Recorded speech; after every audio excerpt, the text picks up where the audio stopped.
Halo, kalian sedang mendengarkan podcast Ibu dan Anak. Bersama saya Fitri. Dan saya Kiki. Hai Kiki, apa kabar nih anak mama nih? Hai Ma, baik. Ma udah nonton belum ini acara masak dari BBC? Itu tuh mulai viral banget soalnya ada orang dia masak nasi. Kalau kita kan orang Asia kan masak nasi pakai rice cooker ya. Dia masak nasi pakai panci gitu kan. Tapi habis itu nasinya kayak pasta gitu disaring.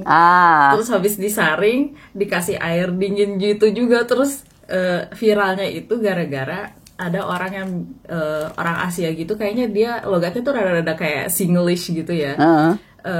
Tapi itu karakternya aja, dia aslinya nggak kayak gitu. Dia kayak bikin reaction. Dia bikin reaction kayak, oh you cook no like this is so wrong gitu. What? Kayak gitu-gitu. Banyak banget orang Asia yang menghujat acara masak itu, soalnya dia masaknya kok kayak gitu. Dia masak nasi goreng ceritanya. Dan dia orang yang sharing, yang maksudnya ngajarin masak, ngajarin itu.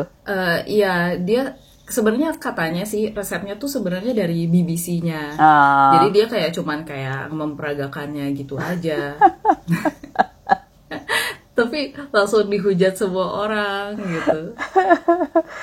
Tapi ternyata metode masak kayak gitu sebenarnya ada sih, Ma. Betul.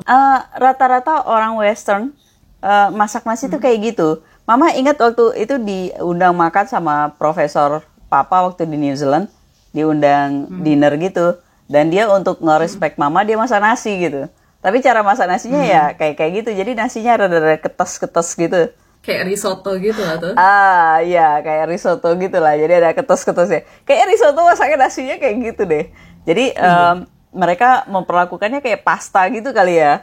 Air direbus sampai panas, terus masukin berasnya, kemudian biarin sampai mateng gitu, menurut mereka ya mateng. Terus habis itu dibuang airnya, disaring gitu kan, terus dikasih air dingin supaya nggak lengket gitu. Jadi nasinya lepas biar gitu. Gitu sih cara masak nasi. Terus habis itu mereka taruh ala bule. Terus mereka taruh di piring gitu, terus dikasih kari lah di atasnya atau apa. Kalau yang Kiki lihat di BBC mama nggak nonton di situ. Apa kayak dikasih apa? Oh, dimasak lagi, diproses. Dibikin nasi goreng. Oh iya, nasi goreng ya, nasi goreng. Karena buat mereka kan nasi goreng itu kan nasinya biar gitu ya. Jadi biar gitu caranya ya kayak gitu. Tapi apa ya, menurut mama sih ya sah-sah aja gitu. Kenapa enggak gitu ya. Itu kan style orang masak gitu kan, boleh-boleh aja. Cuman ya buat yang sehari-hari makan nasi itu aneh gitu. Mungkin sama boleh ngelihat kita kalau makan ini kali ya. Kentang, dibikin kentang Mustafa. Mungkin sama ini mah apa tuh, alpukat jus ya, dibikin jus buat bule aneh banget gitu. Kok alpukat bikin jus? Padahal alpukat tuh dari jus gitu kan. Iya, buat bule alpukat tuh nggak di jus sih, itu buat kayak salad gitu, ada di atasnya buat saus gitu, kayak mayones gitu kan, kayak saus dibikin, atau salad di atasnya juga suka dikasih avocado atau masakan apalah, di atasnya dikasih potongan avocado kayak gitu, atau dibikin guacamole ya, apa itu yang saus yang dari alpukat itu yang dihancurin, saus tapi bukan jus. Ya, style kan gitu, jadi tergantung inilah, maksudnya boleh-boleh aja, nggak perlu dikritik juga kali ya. Ya itu sebenarnya ya cuman entertainment aja gitu. Iya. Ada juga yang rada aneh buat kita tuh yang waktu dulu fenomena rendang ayam crispy. Yang di MasterChef kan, dia dikritik soalnya dia masak rendang ayam tapi kok kayak masih lembek kayak gitu. Padahal stylenya di Malaysia kan emang rendang ayamnya kayak gitu ya, rada banyak, nggak yang apa ya, blontok gitu dagingnya atau yang crispy gitu kan. Iya. Terus orang-orang pada bilang, rendang, dari mana rendang crispy gitu. Rendang dibikin kayak rendang fried chicken gitu kan. Tapi rendang itu istimewa banget sih, Ki. Banyak macamnya. Banyak. Bahkan ya Mama kan asli Padang, kalau Kiki udah campuran ya. Nah, Mama kan dari kecil di Padang ya, sampai SMA tuh di Padang. Jadi makan makanan Padang itu ya memang makanan sehari-hari waktu kecil. Di Padang itu sendiri rendang tuh ada bermacam-macam sih gitu. Ada yang benar-benar kering gitu ya, bumbunya tuh yang kering apa namanya, jadi kayak sedikit lebih lembab dari serundeng. Ada yang bumbunya itu lebih kering sedikit dari kalio gitu. Kalau di Padang tuh ada gulai yang kental banget, itu namanya kalio. Itu ada juga gitu. Nah, lebih beda lagi kalau di daerah di luar Padang. Pokoknya kalau daging dibumbuin basah kayak gitu, itu namanya rendang gitu. Either apapun gitu. Jadi adanya mereka rasanya rada kayak semur gitu ya. Iya. Kalau agak pedas sedikit itu rendang. Kalau manis semur. Kalau digoreng itu dendeng gitu. Ya macem-macem ya. Menurut Mama sih ya, satu masakan itu nggak ada standar patokannya harus seperti ini atau harus seperti bagaimana. Masakan itu hanya style, selera gitu ya. Menurut Mama sama kayak musik gitu ya. Nggak ada salah, nggak ada benarnya, tapi stylenya kita mana gitu. Ki baru nyadarin pas Ki di sini gitu ya. Banyak masakan Kiki yang Mama ajarin gitu, yang sebenarnya tidak otentik. Misalnya kayak ayam bumbu soto. Ki waktu itu ditanya, Ki baru habis makan apa? Ayam bumbu soto. Ayam bumbu soto, soto ayam. Enggak, beda, ayam bumbu soto gitu. Terus kayak, ayam bumbu soto gimana rasanya? Kayak soto. Iya, kayak soto. Ya kan soto gitu. Apa gitu kan? Aneh. Iya. Nah ini, yang aneh-aneh ini Mama yang ngajarin sebenarnya kan. Iya sih. Mama tuh suka ngemodif makanan sesuai dengan selera sih, Ki. Jadi maksudnya bikin soto banget tuh kan repot ya. Tapi jatuhnya jadi enak banget ya, ayam bumbu soto ya. Iya. Mungkin suatu saat Mama. Jadi ayam bumbu soto itu kayak kalau misalnya bikin ayam kecap kan pakai kuahnya juga cuman dikit gitu kan. Ayam bumbu soto juga gitu, kuahnya cuman dikit. Tapi kita pakai seledrinya banyak, terus pakai daun bawang banyak gitu ya. Iya. Jadinya seledrinya tuh kayak sayur, bukan cuman sebagai bumbu dan aroma aja. Betul. Gitu. Kayak gitu sih. Tapi seru ya, makanan itu masak itulah ya, masak itu ada seninya gitu. Enak atau enggaknya itu juga tergantung dari penerimaan kita, background kita. Apakah kita besarnya di Padang atau besarnya di Jakarta gitu kan, beda tuh penerimaan rasa enak dan tidak enak gitu kan. Ngomong-ngomong nih Mah, Mama inget nggak mau pertama kali masak sendiri itu apa? Dia bilang Indomie. Mama nggak terlalu ingat sih, cuman kalau waktu kecil kan harus bantuin di dapur ya, bantuinnya tuh nggak bisa bantuin ini juga, nggak bantuin macam-macam yang berarti juga, tapi suruh motong-motong, suruh nyiapin itu, nyuci piring lah yang kayak gitu. Tapi kalau suruh masak, ngaduk atau ngebumbuin itu malah nggak dibolehin, dibilang malah ngerusuhin gitu, biasanya kayak gitu kan. Kalau anak kecil kalau masuk dapur kan suka digituin sama orang tua. Nah termasuk Mama juga. Nggak orang tua sih, di rumah Mama tuh kan selalu rame orang, tapi kalau Mama masuk, anak kecil masuk ke dapur tuh suka nggak diiniin ya, nggak direken lah gitu. Jadi pada intinya Mama nggak terlalu bisa masak sih sampai tamat SMA, terus ke Bandung kan. Asal muasalnya kudu masak sendiri kan, tinggal sama temen Mama, sebut nama aja Bude Jum. Sama Bude Jum kan gantian masak. Yang benar-benar masak dan bertanggung jawab terhadap masakan itu ya waktu kuliah di Bandung itu sih gitu. Karena waktu itu belum ada bibi, jadi masaknya gantian sama Bude Jum. Kan gak enak kalau Bude Jum masak terus, jadinya Mama juga ikutan masak gitu. Cuman stylenya kan beda ya. Mama dari Padang yang selalu makan daging melulu. Daging, pokoknya masakannya sayur itu bukan makanan yang dimakan sehari-hari. Maksudnya kalau sayur satu mangkok itu dimakan untuk satu keluarga kalau di Padang. Kalau di waktu itu Mama ke Sunda, ke Bandung, satu mangkok itu sendiri gitu. Jadi agak bingung juga masak sayur banyak-banyak tuh gimana caranya gitu. Gitu. Tapi akhirnya ya masak lah, walaupun dengan susah payah bisa juga. Tapi yang paling gampang di Indonesia itu kan selalu ada bibi ya. Maksudnya sebagian besar ada bibi. Waktu mama dulu ada asisten rumah tangga yang bisa bantuin masak gitu biasanya. Dan biasanya di tempat mama itu kan biasanya ngontrak rumah rame-rame, patungan untuk bayar asisten gitu. Khusus untuk masak dan nyuci gitu biasanya.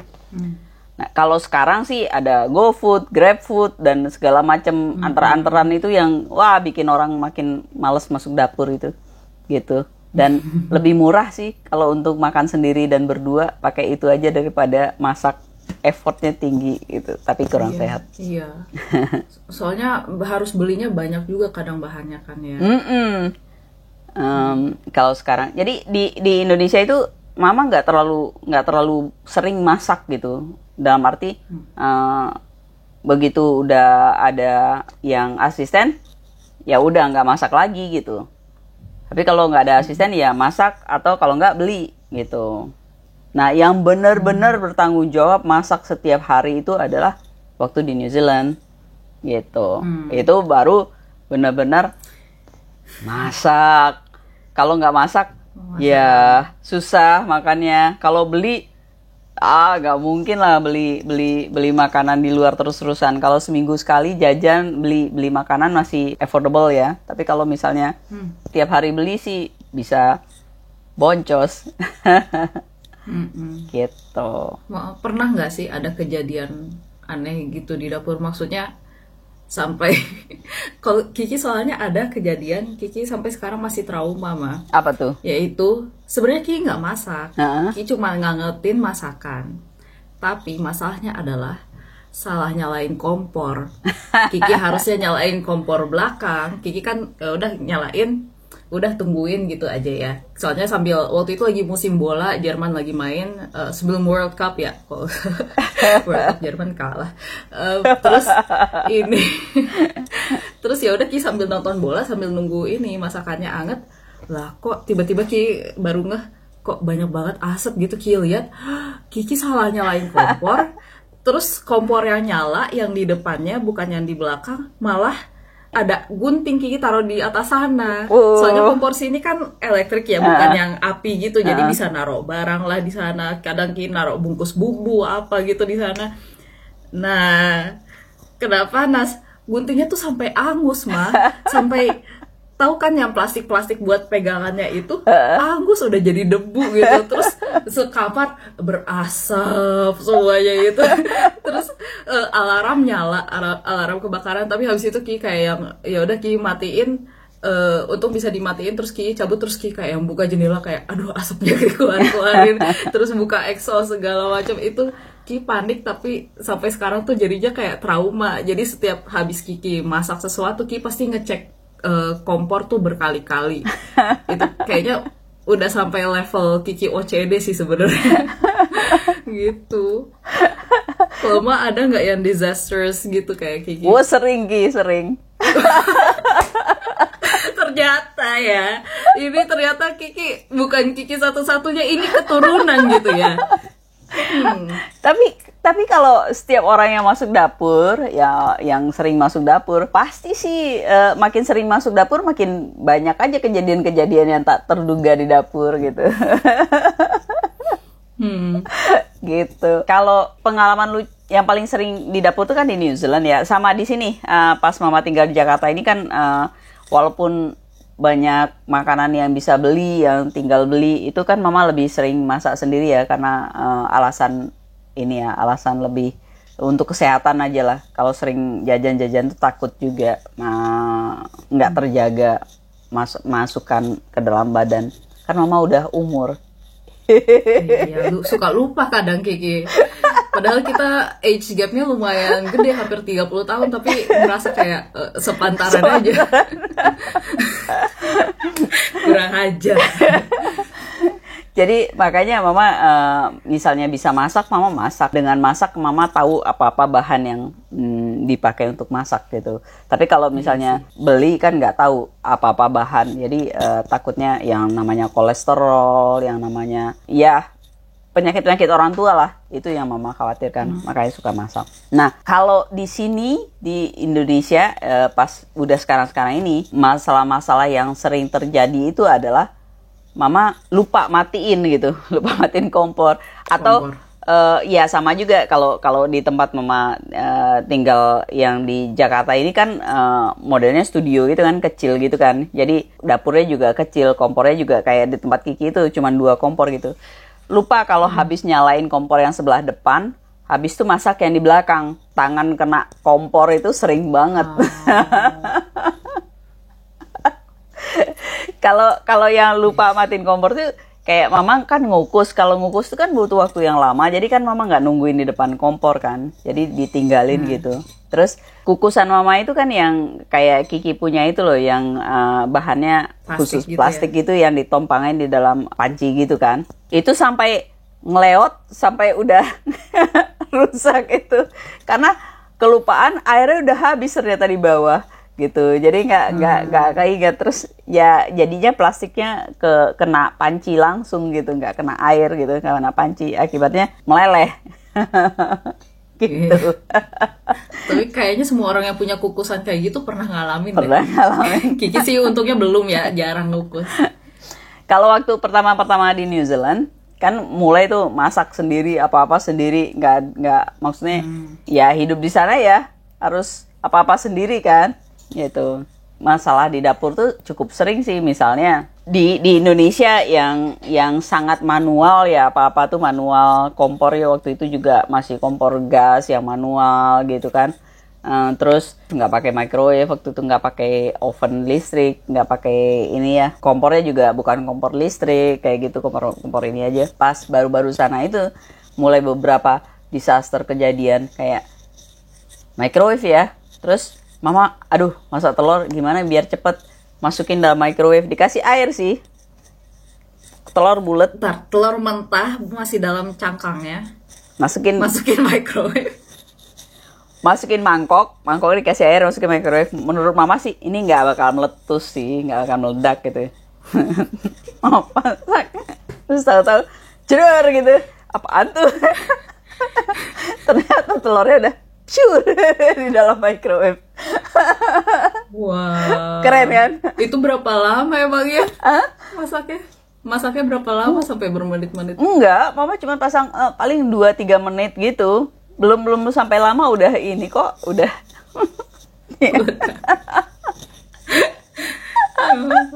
Gitu.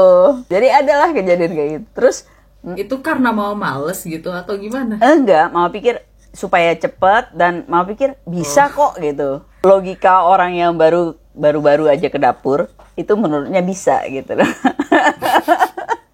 Kan mama nggak terbiasa dengan tools yang kayak gitu. Waktu di Indonesia, sampai Kiki itu sampai kita ke New Zealand itu kan mama jarang banget masakan, ada asisten, hampir selalu ada asisten gitu. Jadi yang masakin. Kalaupun mama masak, semua peralatan tuh udah disiapin sama asisten, terus mama tinggal masak aja karena memang seneng masaknya aja, tapi bukan seneng pernik motor hal-hal yang kecil gitu. Lagian peralatan gitu kan nggak biasa dari Indonesia waktu zaman mama gitu. Kalau sekarang sih biasa, di kantor-kantor juga selalu ada microwave, ada oven dan segala macam gitu. Tapi kalau waktu mama muda sih itu nggak ada gitu. Mamanya nggak ada, di mamanya nggak punya gitu. Jadinya ya gitu deh. Kalau disaster penggunaan microwave tuh agak cukup sering sih mama. Macam-macam aja yang masalah gitu. Yang mama nyobain, bisa nggak ya kayak gini ya? Ternyata nggak bisa, langsung biar gitu. Kayak gitu deh. Kalau disaster gagal masaknya gimana, Mah? Pernah nggak? Kalau Kiki cukup sering, Mah. Gimana bukan tuh? Karena peralatan, karena otaknya aja nggak nyampe gitu. Kayak waktu itu pas Kiki SMA kan ada yang serial cooking disaster, Kiki nulis di blog Kiki juga. Jadi Kiki masak, dulu kan pengen belajar masak nih. Aduh nih, kalau misalnya Kiki tinggal di luar negeri, Kiki harus bisa masak sendiri. Terus mau masak yang sehat gitu ya. idealis. Idealis. Masak di rumah ada sayur kangkung gitu, ya lumayan lah. Oke, Ki masak sayur kangkung. Ki udah masak itu praktis pertama kali itu gagal gara-gara apinya terlalu panas. Ki masukin bawang terus kangkung meledak-meledak gitu di minyak. Jadinya habis itu lesson kedua, oh oke, Kiki yang kedua kalinya bakal lebih berhasil lah ya. Terus pas Ki masukin, oh oke gitu, tapi kok nggak mateng-mateng ya, kok lama banget gitu. Perasaan Ki masukin ya masih ada panas-panasnya gitu. Taunya apa coba mah? Kiki lupa kangkungnya nggak disiangin, masih dalam. Jadi belum dipotong-potong, masih dalam itu dimasukin. Belum, Ki masukin tuh masih ada karetnya tuh.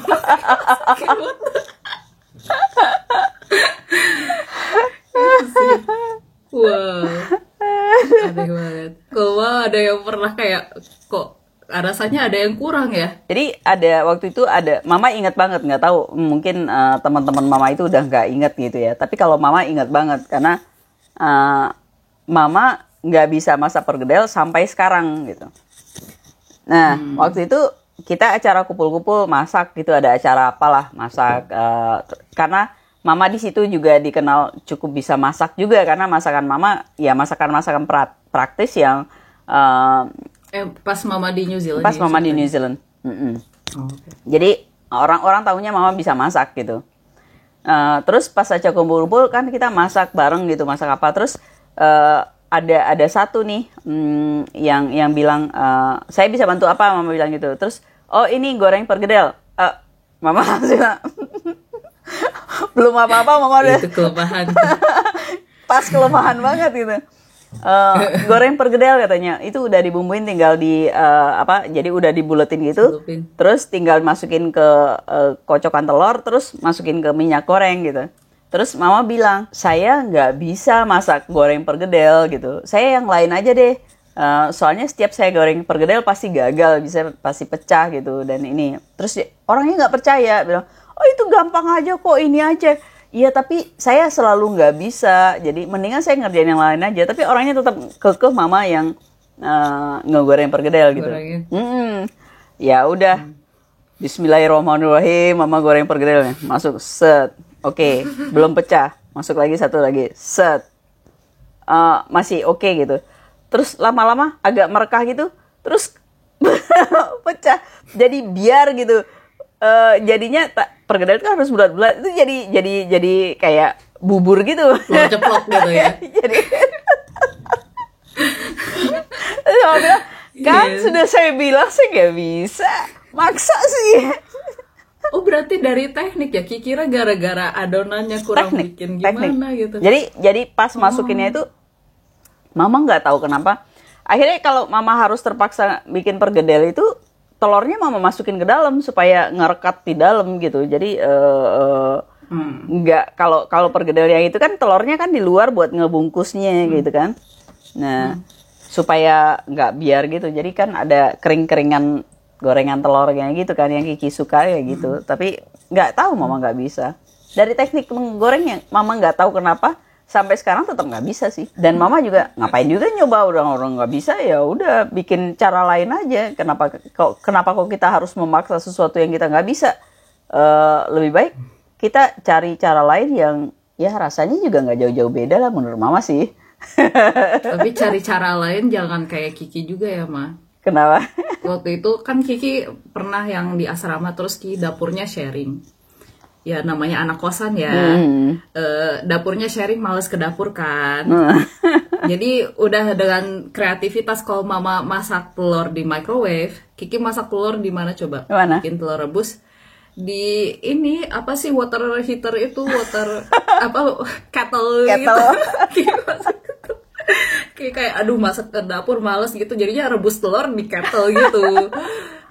Terus pecah dan Ki pernah juga untungnya enggak ya rada pecah dikit sih, tapi Ki kan I don't mind gitu, yang penting bisa dimakan. Tapi kettlenya gak dipakai buat teh lagi sih, harus dicuci dulu. Sama ini pernah juga bikin pancake juga di rice cooker. Kalau anak kosan mungkin pernah ngerasain gitu ya. Kalau mama nggak ngekos yang ngekos nggak ada dapur gitu. Enggak sih. Cuman ya ini aja keterbatasan ya. Terutama kalau pas di New Zealand keterbatasan pengen bikin tumpeng. Tumpeng itu salah satu masakan yang agak-agak rumit gitu ya. Maksudnya dibentuk shape-nya itu kan dibentuk shape kayak gitu ya. Nah, gimana caranya di New Zealand mana ada yang jual apa ya namanya itu dari bahan bambu gitu untuk cetakan tumpeng tuh, atau dari bahan seng kayu gitu untuk cetakan tumpeng. Di New Zealand nggak ada. Nah, kreativitas aja sih. Seru. Kalau Kiki waktu itu pernah masak ya, kan lagi suka masakan Korea gitu ya. Soalnya ternyata bumbunya lebih praktis. Kalau Indonesia kan bumbunya banyak banget gitu ya. Ya udah, Kiki mau nyoba bikin seaweed soup pakai kerang. Soalnya Ki ngeliat juga, oh kerang lagi diskon gitu. Ya udah Ki beli kerang tuh. Nah, Ki beli kerang, mentah-mentah tuh kerangnya, Kiki taruh di freezer. Soalnya nggak mau langsung masak kan. Terus habis itu kayaknya mama tahu deh ujungnya nih. Iya. Pas Kiki mau masak itu kerangnya, lah ini kan kerangnya harusnya udah buka-buka, kok ini kerangnya pada nutup semua, cuma satu aja yang ngebuka dari setengah kilo gitu. Terus Kiki mikir, aduh ini kenapa nih? Dan Kiki nggak tahu kalau kerang itu harus dimasaknya fresh, nggak tahu kalau itu jangan di freezerin dulu gitu. Jadinya kayak yang kayak gini, kalau dimasak kayak udah mati gini ini toksik. Kiki kira ya udah masak aja gitu. Kayak masak ayam aja gitu, masak kerang gitu. Itu sih. Keren ya. tapi pengalaman di dapur tuh paling seru sih, banyak sekali pengalaman. Mulai dari disaster atau nyobain sesuatu yang bikin resep-resep baru jadinya. Kayak itu ayam bumbu soto tuh. Itu khasnya kita itu. Tapi itu mama dari teman mama juga itu dulu, bukan murni dari mama sendiri. Mama lihat dia masak kayak gitu. Wah, seru juga nih masaknya gitu. Apalagi waktu di New Zealand kan seledri gede-gede itu kan memang seledrinya gede-gede gitu kan. Jadi itu dan nggak terlalu pedes gitu. Gitu. Itu jadi bahan masakan tuh enak banget ternyata. Jadi bisa itu buat mereka kan jadi ini ya, jadi lalapan biasanya gitu. Gitu dan enak. Seru. Udah hampir 40 menit, Pak. Kalau yang episode ini, aduh Ki nggak qualified untuk kasih tips, malah sampai sekarang Ki masak masih lewat gitu. Jadinya, tapi yang penting tuh jangan tinggalkan minyak yang masih panas ya, itu bahaya. Soalnya kemarin kejadian Kiki salah nyalain kompor lagi ya, Ma. Dan kompor yang nyala itu yang Kiki bekas habisnya masak telur ceplok gitu kan, minyaknya nggak terlalu banyak, tapi untung Ki sensitif jadi kayak masih ada asap-asap dikit, tapi Ki langsung ngeh kayak oke, berarti salah ini. Jadinya emang sih bahaya, soalnya ada temen Ki pernah kebakaran. Bahaya banget. Iya. Sama apa ya, Ma? Banyak nyoba sih. Nyoba. Kalau mama sih ini ya, kalau di Indonesia itu kan makanan itu sangat mudah didapat gitu. Seumur hidup nggak bisa masak juga masih survive aja di Indonesia sih, karena ada asisten atau bibi atau mbok atau apapun gitu ya, simba atau apapun. Yang kedua, apalagi zaman sekarang, wah sangat mudah mendapatkan makanan dengan enak-enak dan lumayan murah, banyak diskon lagi. Kadang-kadang mau pikir kalau untuk sendiri dan berdua itu lebih murah beli daripada masak gitu. Tapi kalau kita buat yang akan keluar, di luar kan belum populer yang kayak gitu ya. Yang pesan antar tuh adanya pizza ya, pizza boy, pizza girl yang nganterin kemana-mana. Selain itu nggak terlalu mahal.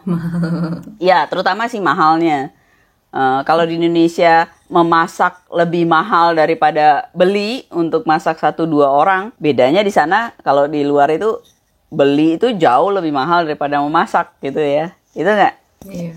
So far yang mama tahu begitu. Kalau di Indonesia kita beli ini 50.000 itu untuk sekarang itu udah bisa makan berdua mama sama papa, apalagi kalau ada diskon itu udah lumayan. 50.000 itu bisa makan berdua. Kalau apakah di New Zealand atau di sana di tempat Kiki, ya sekali makan itu untuk satu orang sekitar 10 euro kan, kalau makan keluar. Nah, sekitar 10 euro itu berarti sekitar 160.000 ya. Itu sendiri makan, yang cukup baik lah makannya. Yang sama deh dengan di Indonesia gitu ya. Kalau masak 10 euro itu udah seminggu atau setengah minggu. Setengah minggu makan. Seminggu makannya. Jadi bedanya begitu. Kalau kita di Indonesia biasa nggak perlu masak, nggak masak juga nggak apa-apa. Kalau ke sana mau nggak mau harus bisa masak ya. Kalau hidupnya pas-pasan. Tapi kalau uang sakunya sangat unlimited sih, ya beli aja, nggak apa-apa ya. Ya nggak apa-apa sih, bener. Apalagi kalau beliin buat teman itu nggak apa-apa banget loh.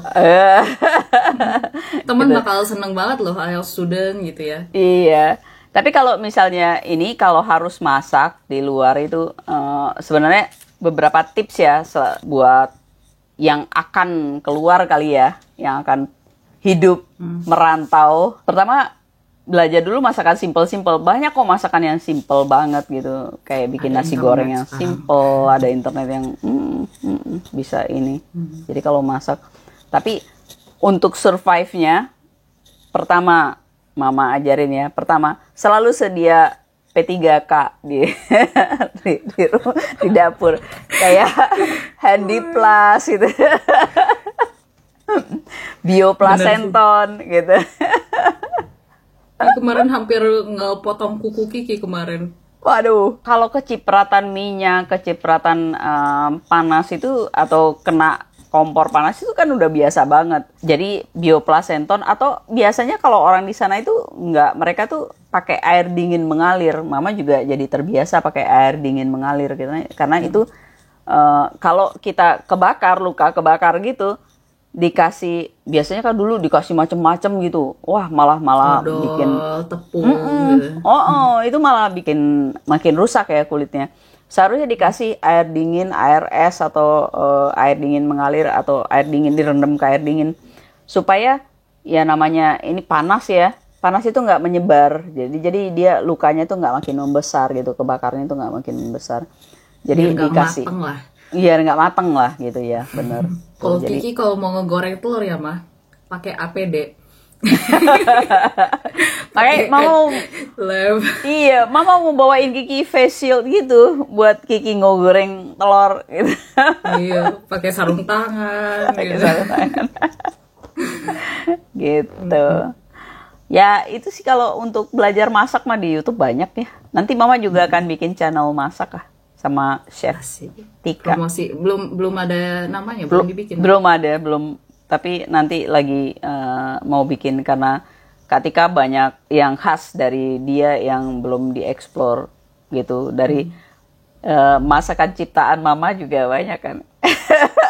Modif. Yang fusion aneh, modif aneh tapi enak kok. Asal bukan perkedel aja gitu ya. Ya, saya juga tapi perkedel bakar enak juga kan, perkedel bakar. Mantap. Oke deh. Ya sudah. Oke. Dadah, Mama. Dadah Kiki.